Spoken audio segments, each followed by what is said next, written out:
Comunidad Minera. Saludos, ¿qué tal amigos? Sean todos bienvenidos a esta nueva edición de Comunidad Minera. Víctor Santos Uriel estará con ustedes durante 60 minutos compartiendo temas ambientales, técnicos, mineros y sociales. En el día de hoy tendremos una entrevista especial donde conversaremos con el sociólogo Melvin Mañón y trataremos temas relacionados a la minería y el aspecto social, así también como otros temas, otros problemas sociales que tenemos aquí en República Dominicana. Tenemos que sacar provecho de que por fin tenemos por primera vez un sociólogo donde podemos conceptualizar sobre qué está ocurriendo con la minería en nuestro país. Pero antes vamos a iniciar con el comentario semanal de Comunidad Minera. La semana pasada hubo un encuentro en la provincia de San Juan, donde participó el señor Fernando González, que es el presidente de los países de la Mancomunidad, y donde él expresó de que en el caso específico de San Juan y la minería, de que sea la ciencia quien decida si se va a realizar o se va a iniciar la explotación minera en la provincia de San Juan. Ya anteriormente habíamos escuchado del ministro de Energía y Minas, el ingeniero Antonio Almonte, proponiendo lo mismo, de que sea la ciencia. Pero por alguna razón no ha calado esa propuesta. Y es que hay tanta desconfianza en las comunidades con respecto a los permisos, especialmente de medio ambiente, y el aspecto social que ha sido trabajado en otros proyectos, no en la mejor forma para las comunidades. Y me refiero, para ser más específico, al caso de Barrick. Barrick tiene problemas serios con las comunidades en sus alrededores. Casualmente, la semana pasada hubieron dos movilizaciones donde estaban protestando en las comunidades de La Piñita, Tocoa, La Cerca, demandando más empleo para esos comunitarios.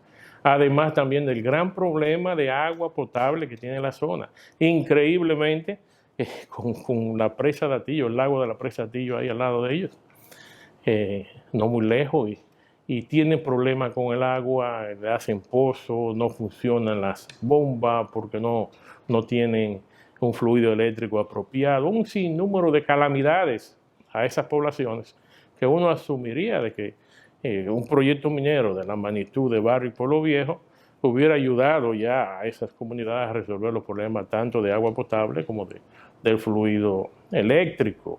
O sea, y cuando esas comunidades de San Juan, también en el futuro, o mejor dicho, ya se están haciendo cuestionamiento, las comunidades de restauración, donde va también en los próximos meses se va a solicitar permiso para explotación de una mina de oro por la empresa Unigold. La gente se entera vía las redes sociales de qué está ocurriendo en esa zona impactada por Barrick, Pueblo Viejo, y tiene mucho cuestionamiento de si en verdad va a traer el famoso desarrollo que nunca le ha llegado a la zona de Cotuí, y que se lo están ofreciendo ahora a la zona de San Juan y también a la de Restauración.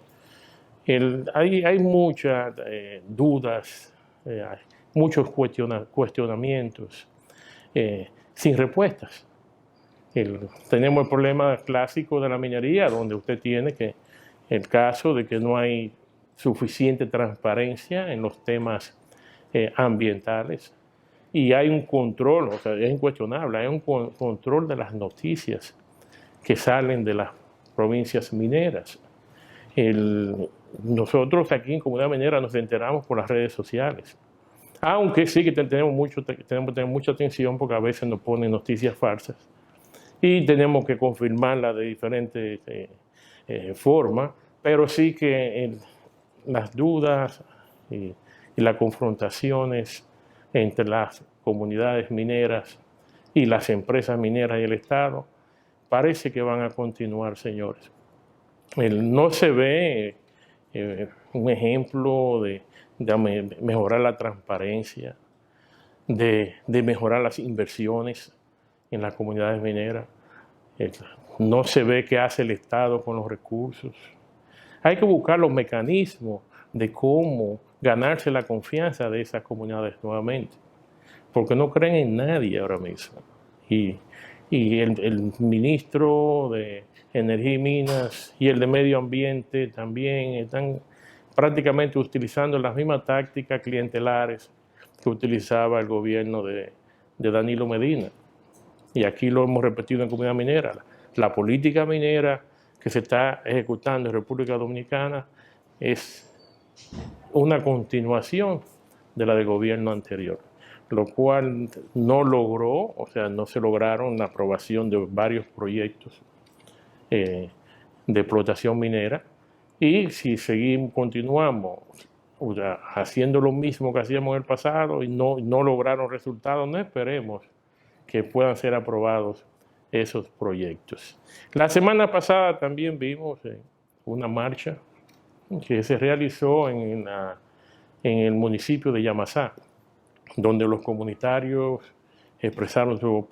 nuevamente expresaron su oposición a la construcción de una presa de cola que quiere construir la empresa Barrio y Pueblo Viejo en esa zona, entre Yamasá y Peralvillo, en la provincia de Monte Plata. Hay una gran campaña clientelar en la zona de parte del Estado Dominicano y de la empresa Barrio y Pueblo Viejo. Eso es incuestionable. Mucha gente obteniendo empleo en Barrio y Pueblo Viejo, muchas personas le están arreglando sus casas, le están construyendo acueductos de parte del Estado a través del INAPA.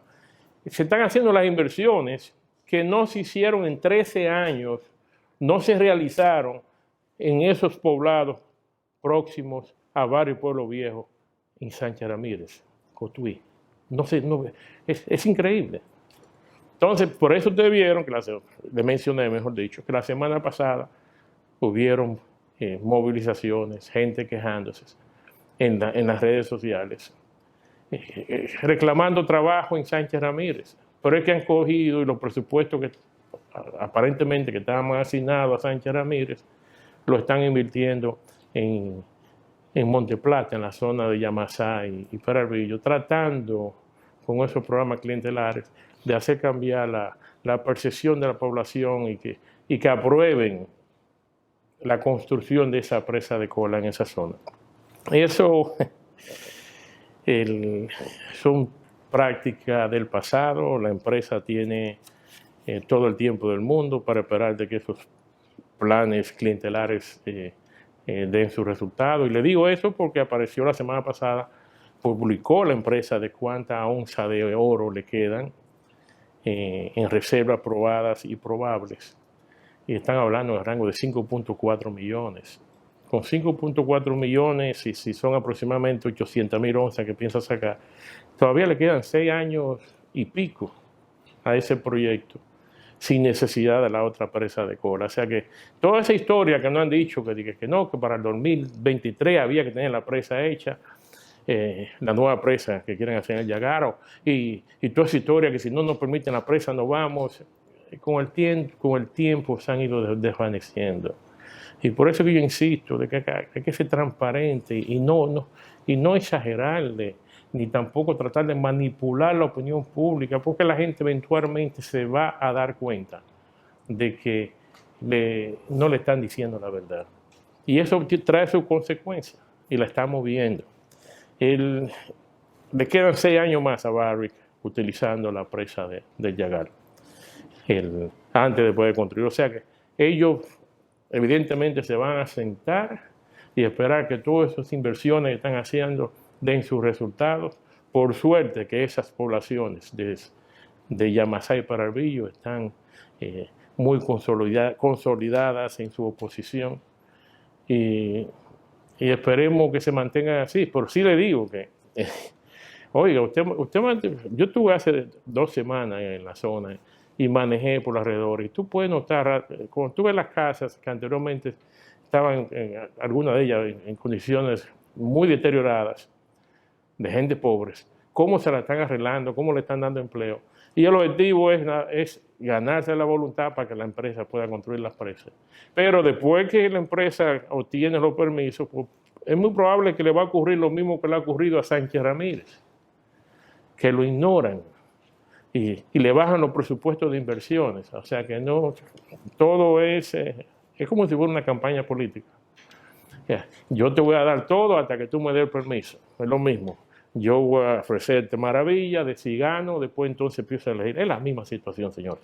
Señores, ese ha sido el comentario de la Semana de Comunidad Minera y en breve regresaremos con la entrevista con el sociólogo Melvin Mañón.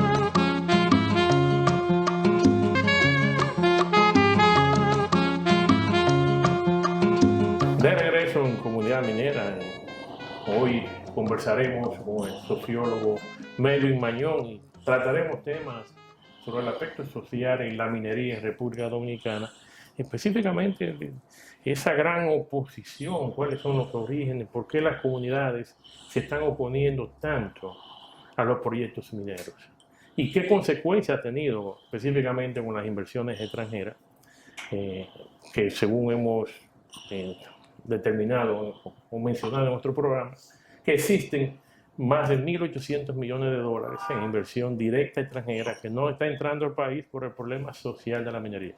O sea, inversiones en proyectos mineros que están paralizados porque el gobierno no ha sabido cómo lidiar con el aspecto social de la minería. Por eso tiene su origen. Y invitamos hoy al sociólogo Melvin Mañón a ver si desde el punto conceptual entender qué es lo que ha sucedido, cómo llegamos a donde estamos con el tema minero, con el tema social de la minería. Saludos, ¿cómo está Melvin? Hasta ahora bien. Gracias por aceptar nuestra invitación.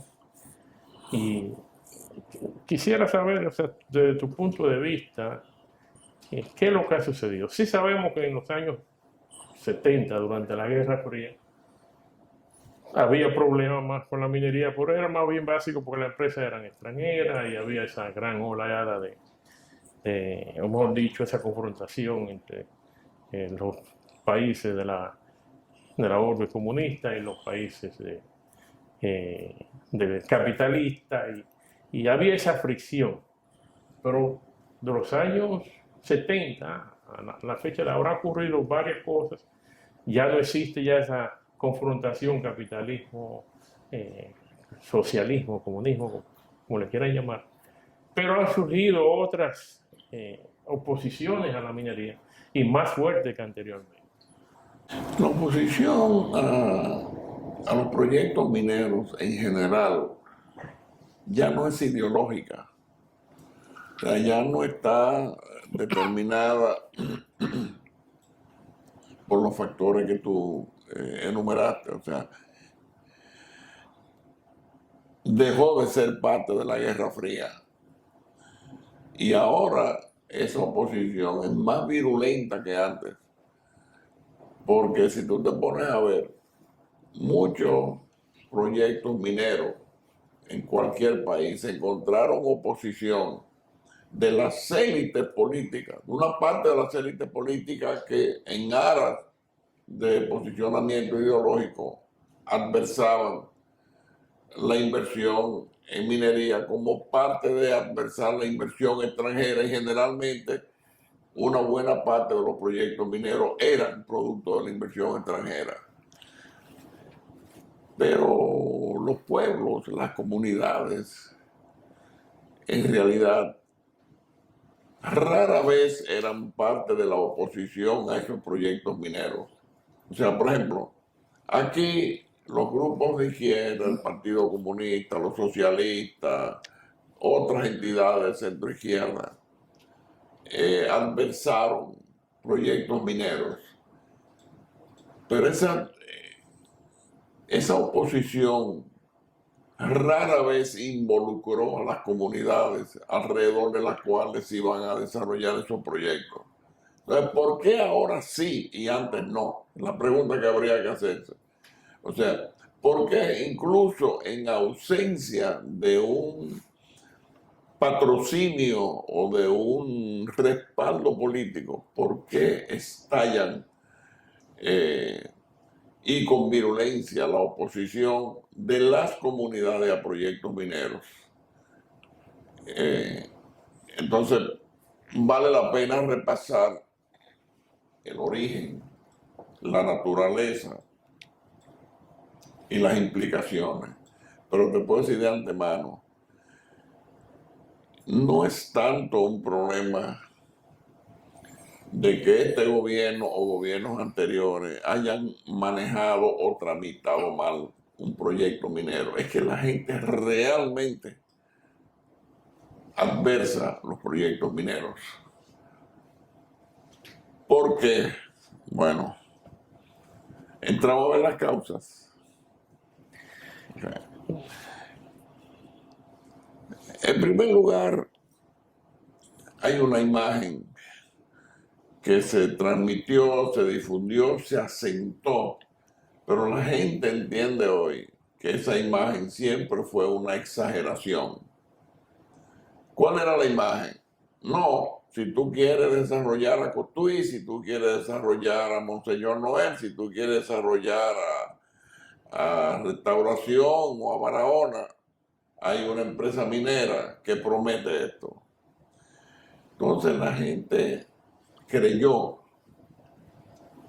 durante un tiempo que un proyecto minero era la solución a las miserias, a la pobreza, a las limitaciones colectivas, a la falta de modernidad, a la estrechez del ámbito de mira de la actividad económica.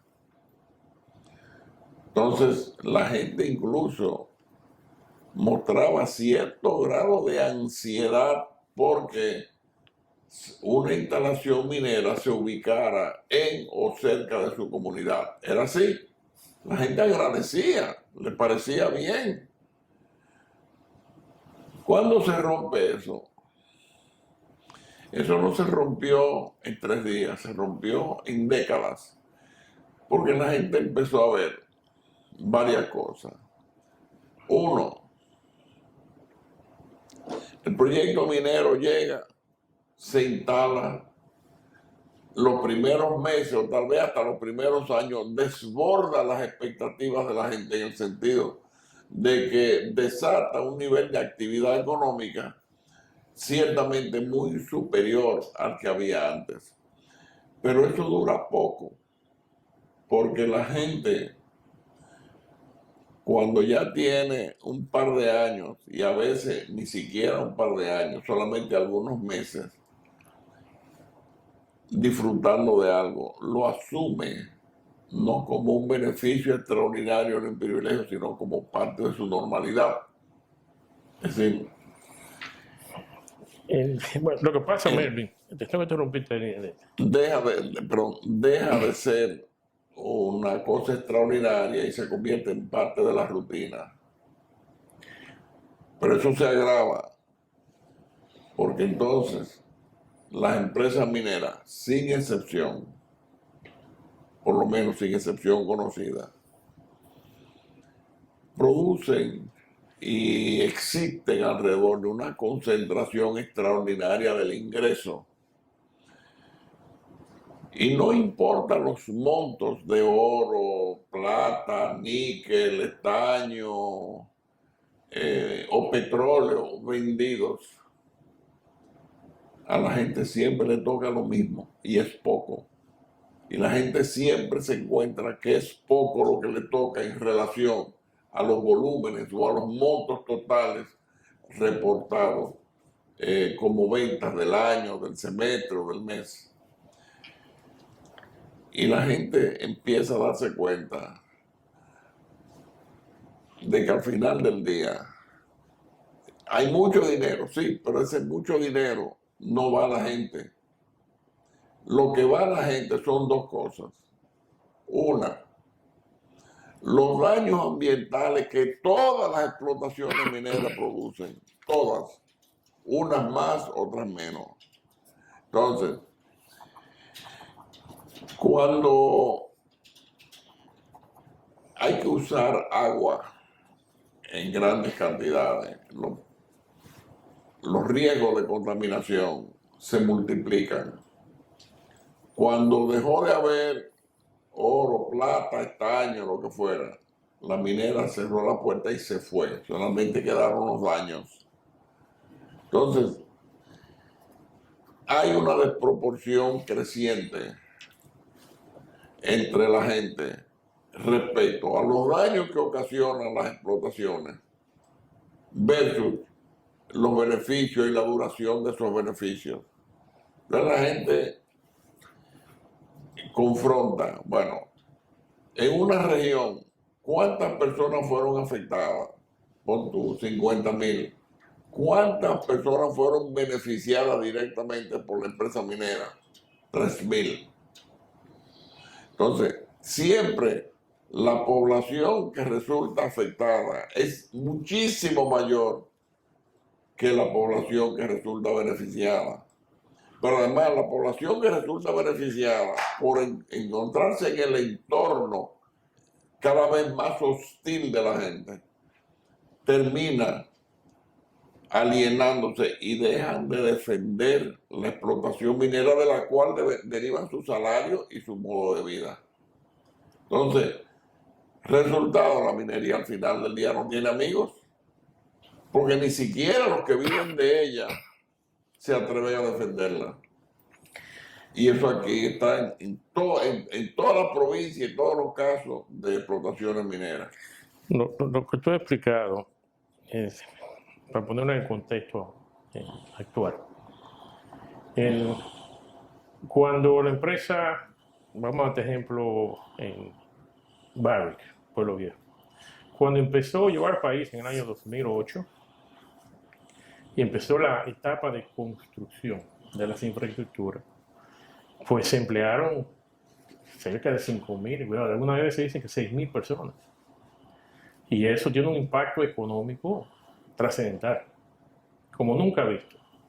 Pero esa es la etapa de construcción de la mina. Una vez se termina con la construcción de la mina, pues ya empieza a elaborar y ya actualmente emplea cerca de 2,000 personas.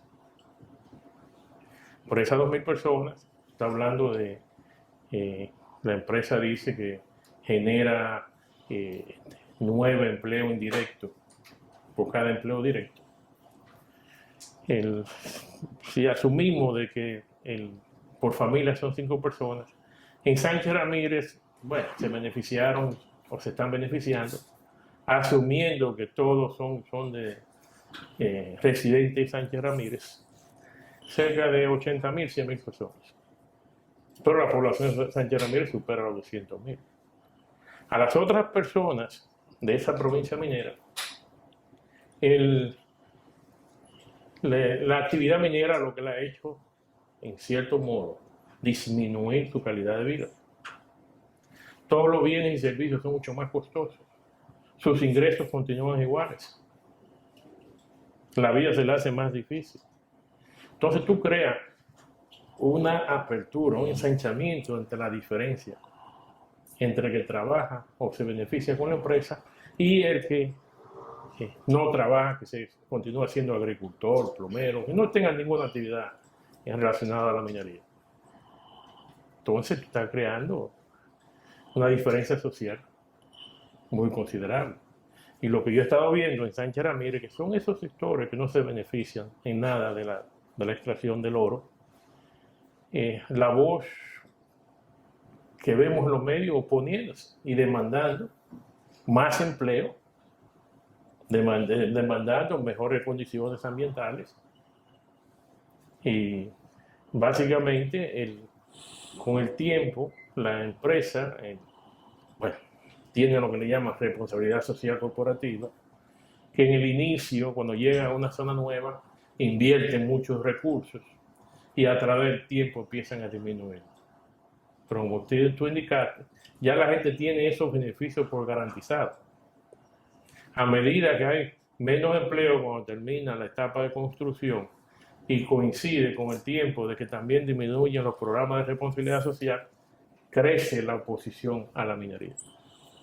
Y eso es lo que estamos viendo en Sánchez Ramírez. Aunque no lo vemos en los medios. Los medios están, los medios tradicionales, televisión, periódicos, son muchos los eventos de movilización que reflejan que acá existe una crisis social en ese proyecto. Pero las redes sociales sí abundan las informaciones, que la cosa no es tan bonita como lo expresan los departamentos de comunicación de las empresas, en este caso de Barrio Pueblo Viejo. Pero sí, es muy cierto, el análisis que tú hiciste de un principio lo estamos viendo, estamos muy bien ponderado. ¿Cómo resolvemos eso? Consecuencia es que en vez de mejorar, en vez de que el país sea más prominero, la comunidad más prominera, lo que estamos viendo es un rechazo total. Cada proyecto que llega a República Dominicana inmediatamente encuentra oposición si es un proyecto extractivo, aunque sea petróleo. Y eso lo tenemos que estar bien claro de que va a ocurrir esa cosa. Tenemos que irnos a una pausa y regresaremos en breve.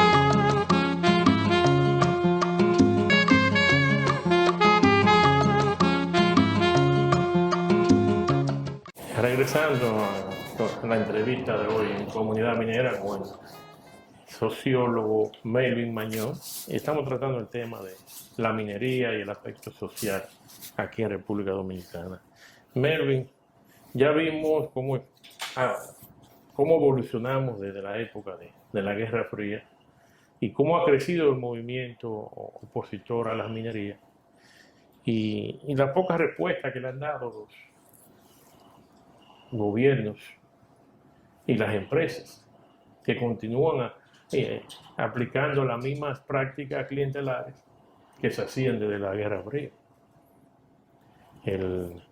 Vimos, o estamos viendo, cómo la zona de Monte Plata está recibiendo muchos recursos, tanto de la empresa minera Barrio Pueblo Viejo, que quiere construir una presa de cola, específicamente en el cauce de Río Cuance.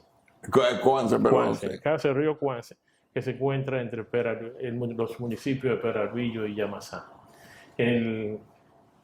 Así como también como el Estado está invirtiendo una cantidad enorme de recursos. Y todo orientado a un clientelismo para lograr el permiso social. Me encanta cómo lo acabas de definir. Porque históricamente la minería ha tramitado la autorización oficial, o sea, emitida por el departamento o el ministerio correspondiente. Tú acabas de usar el permiso social y ese es el que no se otorga justamente. Ahora, ¿por qué? ¿Por qué no se otorga? Ya lo vimos en el segmento anterior. Pero ¿qué posibilidad de solucionar ese conflicto existe? Hasta donde yo sé, y aquí el geólogo eres tú, no yo, no hay ninguna tecnología que yo conozca que pueda garantizar que la contaminación y los daños generados por una explotación minera X, cualquiera que sea, puedan ser literalmente anulados. Es decir, es posible que haya alguna tecnología, pero si existe, probablemente no se aplica porque el costo de su aplicación invalida la totalidad o una parte de los beneficios corporativos esperados de la explotación minera en cuestión.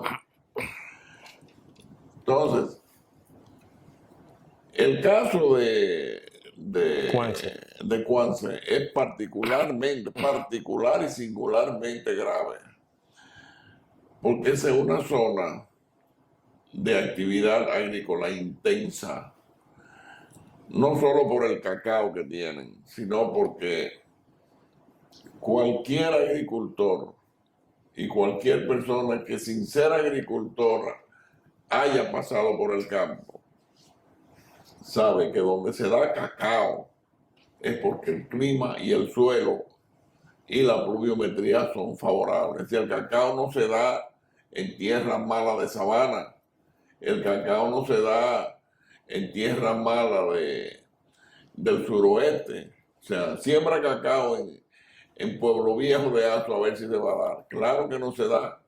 Entonces, por definición, donde el cacao prospera, los suelos y el clima son buenos.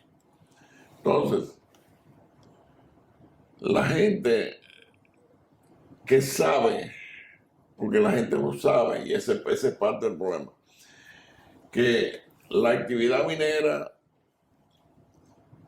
seduce al principio a base de promesas y de incentivos económicos. Pero la gente sabe ya que esos incentivos económicos se quedan en tres manos y además solamente duran el tiempo suficiente hasta tú conseguir el permiso social, que es lo que va a permitir el inicio de las operaciones. Entonces la gente, y producto en gran medida de otra cosa que tú mencionaste, este otro mundo, esta es otra cultura, esta es otra civilización, esto es otro juego de pelota. Pero las empresas mineras se manejan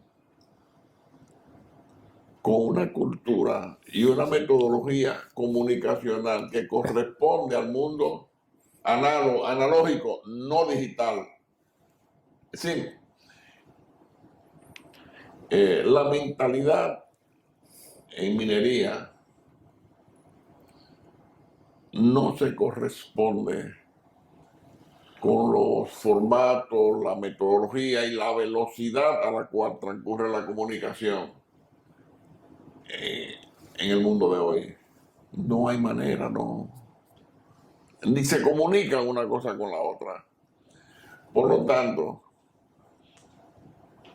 el que me diga a mí que el futuro dominicano depende de la minería, yo le digo, espérate, revisa eso.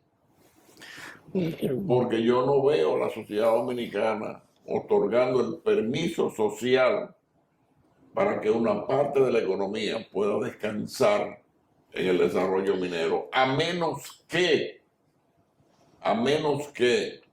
se subvirtieran por completo las bases sobre las cuales se presenta una oferta minera.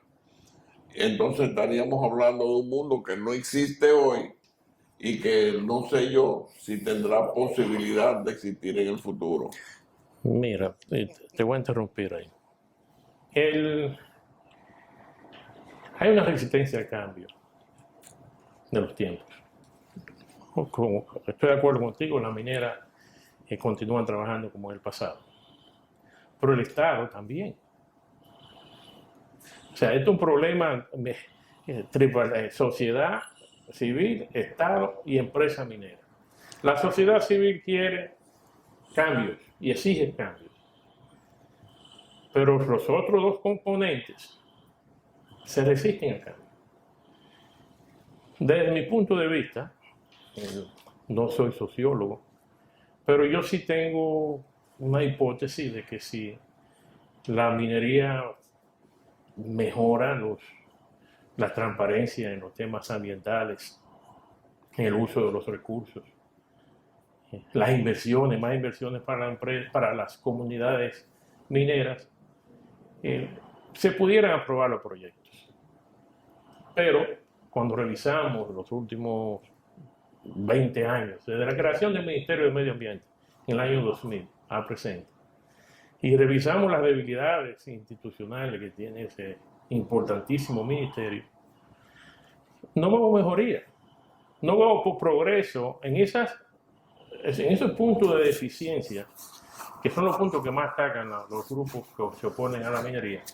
El tema ambiental, la transparencia en el tema ambiental, la institucionalidad del medio ambiente, cómo mejorar del Ministerio de Medio Ambiente la institucionalidad y también del Ministerio de Energía y Minas. No se ven avances, señores. Entonces, desde mi punto de vista, el Estado, la empresa deberían de reflexionar en esos puntos y ver cómo darle respuestas a todos esos cuestionamientos que tienen las comunidades y no tratar de resolver todo con un programa clientelar, que es lo que hemos estado viendo. Cuando tú vas, por ejemplo, a la provincia de San Juan, te encuentras que sí, que el Estado está tratando de intervenir. De por sí, esta semana anunciaron, emitieron un proyecto, un decreto, donde se habla del plan de desarrollo de San Juan. Eso ocurrió el lunes. Y también encontramos de que hay muchas actividades clientelares en el sentido de plan de salud, de higiene bucal, cosmético desde mi punto de vista. O sea, eso no va a cambiar la percepción de esas comunidades, específicamente en las ciudades de San Juan de la Maguana. No hay forma que con un plan de salud y de higiene bucal se vaya a cambiar esa actitud beligerante a ese proyecto en particular de la empresa Gold Quest. Mira, hay otra cosa. La minería y no la vocación minera, porque no hay tal, pero la permisibilidad para la actividad minera se concentra en periodos de la historia donde las posibilidades de actividad y rentabilidad económica eran mucho más limitadas de lo que son hoy en día, mucho más. O sea, la minería, por ejemplo, hace 100 años, ¿con quién competía? Hoy, ¿con quién compite?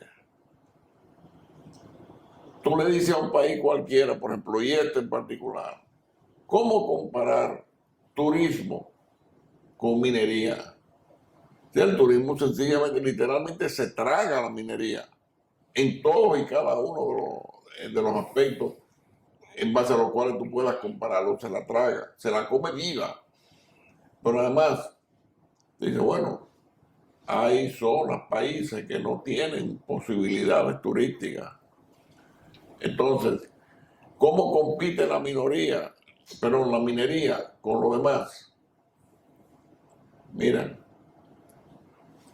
yo no sé si alguien ha trabajado esos números, pero evidentemente que lo que una empresa minera invierte en escuelitas, en programas de becas, en programas de sanidad, no ambiental, o sea, sino comunitaria, representa una fracción tan insignificante de lo que es el paquete, los montos involucrados, Mira, que la gente la ve hoy día y la desprecia. pero eso en parte no es tanto de la empresa minera, es el problema ahí. Desde mi punto de vista, de lo que yo he visto en mis visitas a las comunidades, lo que he notado es que una vez empieza un proyecto minero, ya el Estado asume que todos los problemas, todas las obras de desarrollo le corresponden a la minería. Y no hay forma de que la empresa minera vaya a sustituir al Estado. Por eso es lo que vemos aquí. Cuando tú ves la situación de las comunidades que residen alrededor de la presa del Yagar en Sánchez Ramírez, tú dices, pues, si la empresa no lo está haciendo, ni el Estado tampoco, pero sí lo van a hacer a Monteplata, porque necesitan el permiso social. Ujú. Pero mientras tanto esas comunidades están prácticamente en la misma situación o peor, porque ahora tienen elementos de contaminación y, y- y las fricciones sociales que ha desarrollado el proyecto, que no existían antes. Mira, todo se confabula, puedo usar esa palabra, contra la posibilidad de la minería. Eso les perjudica a los mineros. Te voy a mencionar dos cosas. Por ejemplo, la minería seca, tipo Falcon Bridge, es muy diferente a la minoría, pero a la minería húmeda, tipo Barrick. Pueblo Viejo Sí, y Corporación Minera. pero son animales muy diferentes. Ambas contaminan, ambas ocasionan transformaciones que pueden ser importantes en el ámbito de la zona. Pero ¿qué resulta? Que no es solamente el daño tangible, visible, el que se percibe incluso cuando tú atraviesas en la zona. Es más que eso. La gente entiende que tú estás, por ejemplo, lo que en minería se plantea como extracción, la gente lo percibe como despojo. Es decir, es que tú estás sacando algo que de alguna manera ancestralmente yo entiendo que es mío, que me pertenece y no lo voy a volver a ver. Y a cambio de eso, lo que tú me estás dejando son 3 potecitos de penicilina. O sea, entonces la ecuación a la gente no le da. No, mira, en ese caso, el caso particular no hay ningún sector productivo que despierte más nacionalismo que la extracción minera. Melvin, tenemos que irnos a una pausa y Ok. regresaremos en breve.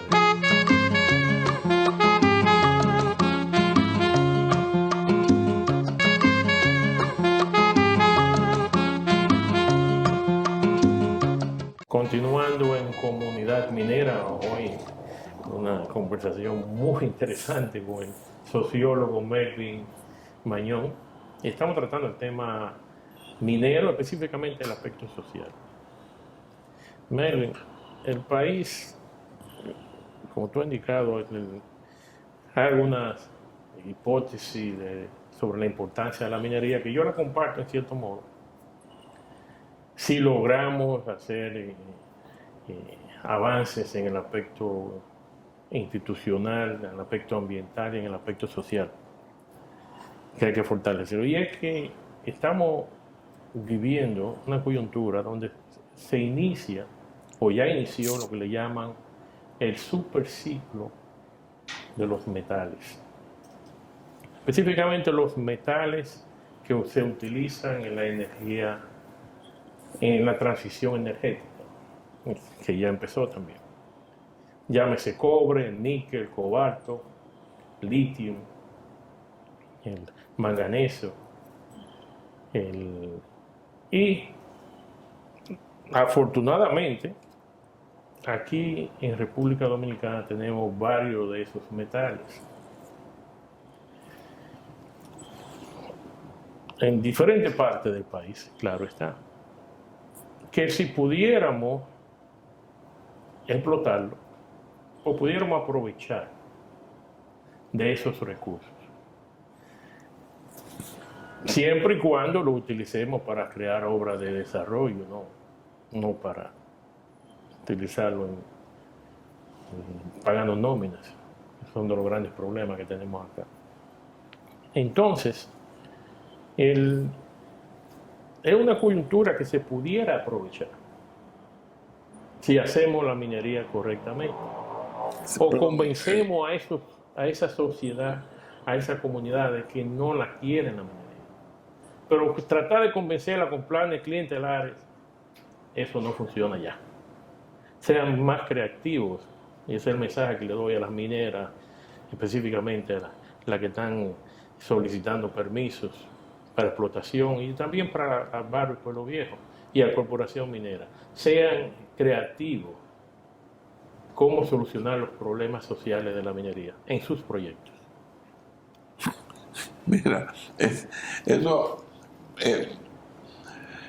lo primero que plantea es una revisión del comportamiento y la formulación de las políticas a cargo de los partidos políticos que aspiran a ser gobierno. En todos los partidos y en todas las plataformas está la minería como una fuente importante de ingresos y la promesa en esa plataforma de fomentar la minería, de facilitar, de viabilizar y al mismo tiempo de proteger el medio ambiente, etc. La realidad es que los primeros que tienen que revisar su oferta son los partidos políticos, los economistas y los ingenieros. ¿Por qué? Porque pretender que el futuro desarrollo económico del país pueda descansar en explotaciones mineras es una apuesta que yo no haría. No porque vayamos a cerrar el capítulo minería, sino porque requiere una reformulación de tal manera que cuando se hable de minería, lo primero que hay que hablar no es de la calidad del yacimiento, de la calidad del material o de la ley del material, como dicen los mineros. Lo primero que hay que ver es la tolerancia o intolerancia para el otorgamiento del permiso social. Lo que disponga la Presidencia de la República, lo que disponga el Congreso y lo que disponga el Ministerio de Energía y Minas, pierde relevancia ante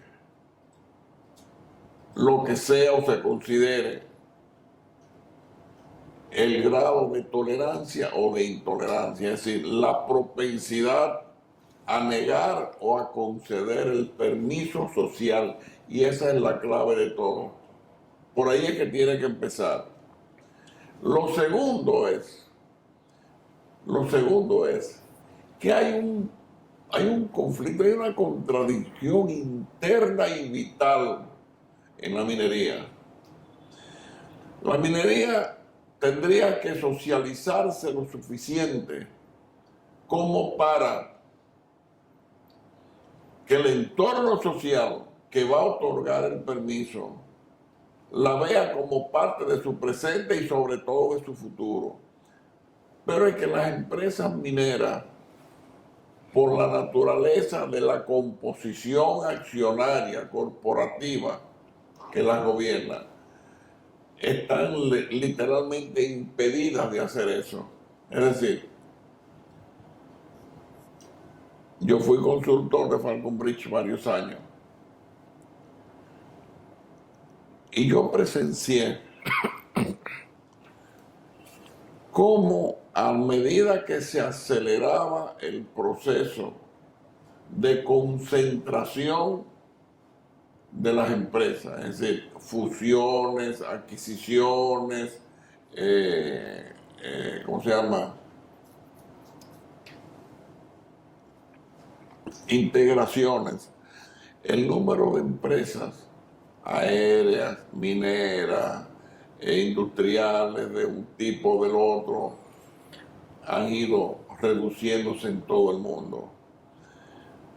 La presión para esa reducción, pero para esa concentración, ha sido siempre la reducción de costos, uno de los primeros factores que importan en la reducción de costos decretada por las corporaciones es la mano de obra, pero no así los honorarios y las compensaciones del Consejo de Directores y de la Plana Mayor, ni tampoco del componente publicitario.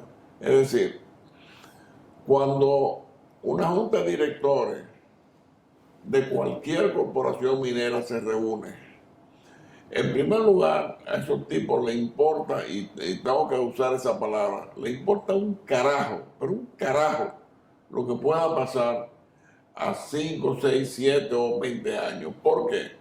Porque el escenario de tiempo de todos esos ejecutivos es el tiempo que ellos tienen asignado y previsto para sobrevivir como presidente de la Junta de Directores, Chief Executive Officer, Chief Financial Officer, Chief whatever. Entonces ellos no pueden pensar, y de hecho no piensan en ningún escenario de tiempo que desborde el que ellos tienen previsto y más o menos seguro de permanecer en esa posición. O sea, ninguno, pero ninguno va a pensar a 10, 15 o 20 años. Quisiera contar un poco más. No. Escúchame, te interrumpa. Otro error que cometen, y que lo han cometido aquí en el país anteriormente, que cuando los precios de los metales que están explotando bajan, cortan personal y cortan también las ayudas de las inversiones en responsabilidad social corporativa. Así que le llaman, antes eran ayudas sociales. Lo recortan. Eso trae sus consecuencias, inevitablemente. O sea, si a una provincia, a una ciudad minera que anteriormente le estaban ayudando con el manejo de los residuos sólidos, para darte un ejemplo, y de repente la minera dice, no podemos continuar en eso, y empieza a acumularse basura, no es en contra del gobierno que van a exigirle, es a la empresa minera, y se crea esa atmósfera. Mira. Pero es por ese caso que tú explicas, que los directivos de las empresas piensan en el hoy, no en el mañana, ni qué va a ocurrir después que yo me vaya. Vale la pena citar dos testimonios de un hombre muy inteligente que falleció. Se llamaba John Cleland, John T.H. Cleland. El tipo era brillante.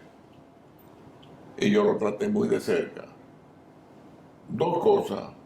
Una, Cleland precisamente se quejaba de que el gobierno aspiraba no solamente a que Falconbridge pagara los impuestos, sino que arriba de eso asumiera la carga social derivada de sus actividades. Entonces decía, pero si yo estoy pagando impuestos, entonces no debería ser obligado a pagar otras cosas. Yo le decía, es que tú no entiendes la naturaleza del país en que estás operando. Entonces, eso es así y nunca piensa que puede ser de otra manera. Porque él resentía que Balaguer lo obligó a renegociar el contrato cuando se percató de que los precios y la escala de la operación le dejaban muy poco dinero al Estado versus lo que producía para la compañía. Entonces, en una de esas salsas, que el precio de la libra de níquel se puso a $7 y pico, yo un día le digo a Cleland, oye, tú tienes que estar contento. Me dice, no, estoy preocupado. Y me cogió de sorpresa la respuesta, pero tenía toda la lógica del mundo. Me dice, con el níquel a $7 y pico la libra, la tentación de buscar sustitutos es demasiado alta. O sea, a nosotros nos conviene un precio del níquel que no pase, y espero que la memoria no me traicione, que no pase de $5 y tanto la libra, porque ese es el precio que es muy rentable para nosotros, pero lo suficientemente bajito para la industria no sentirse tentada a buscar sustitutos. Y de hecho, para ti, para todo el que esté viendo este programa, fíjate una cosa. La cantidad de níquel que traía un carro antes no se compara con la cantidad de níquel que trae ahora. Porque desde el bumper hasta el manubrio, los marcos, todo eso venía niquelado. Y poco a poco, precisamente, por el aumento del precio, pero también en aras de reducir el peso del vehículo, fueron poniéndolo plástico. Y los carros literalmente ya, lo que traen de níquel es básicamente como parte de las aleaciones en las áreas del vehículo, del motor, que necesitan un comportamiento térmico determinado. Sí, ¿No es así? sí, pero ahora con la demanda de los carros eléctricos, donde el níquel es una parte esencial en la fabricación de las baterías para esos carros. Se está hablando de que son cerca de 80 kilos que se usan, más ahora que con los carros de combustión interna. O sea, el futuro del níquel está muy brillante. Al día de hoy está a $10 o 80 centavos la libra, precio muy bueno, el precio más alto de los últimos 11 años. Okay. Y eso es... No, yo hace años que estoy desconectado de los precios de níquel y metal en general, pero el punto para nosotros ya en lo que es República Dominicana es entender que cae más en el rango de la fantasía del discurso político que en el de las expectativas reales de gobierno. Hacer descansar el futuro nacional en la minería. O sea, una actividad que solamente puede establecerse o sobrevivir y prosperar en la medida que las comunidades le dan el permiso social. Y el otorgamiento de ese permiso social está en profunda e irrevocable contradicción con la naturaleza corporativa de la jefatura o de la propiedad de las empresas mineras. Muy bien. Mary, ya llegamos al final del programa y quiero agradecerte y tendremos que tener otro programa. Quedó mucho material que yo quería conversar contigo. Nos aprovechamos un sociólogo con su conocimiento y facilidad de expresión que tiene. Él hace unos programas con mucha información muy interesantes. Gracias por acompañarnos. También quiero agradecer a todas las personas que nos están viendo y a los que nos están escuchando a través de Radio Santa María en la 97.9 FM desde la provincia de La Vega. Gracias nuevamente. Tengan todos una semana muy productiva. Vayan con Dios.